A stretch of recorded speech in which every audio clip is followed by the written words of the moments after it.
And I think the biggest mistake that clinicians make is that they don't collaborate with the client to make sense of what's the best pace for that individual client, so that they don't really assess what are the client's resources, so that they make their decisions just like what Dick said.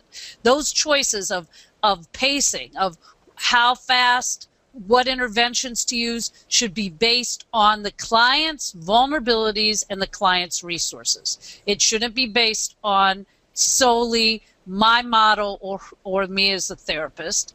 And so the biggest mistake is this lack of really bringing the client in and saying, how do you best change? How do you best learn?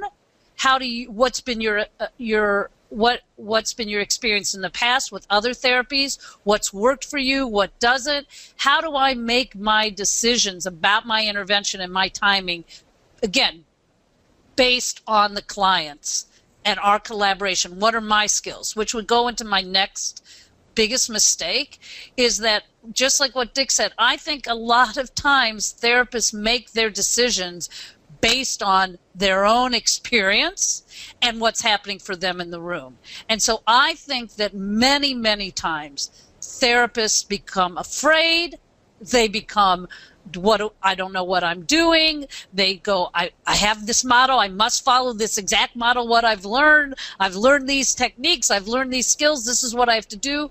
So they lose sense of their own vulnerabilities and resources. And so what happens is, I think in terms of good trauma treatment, the therapist has to be aware of what the client's vulnerabilities and resources are.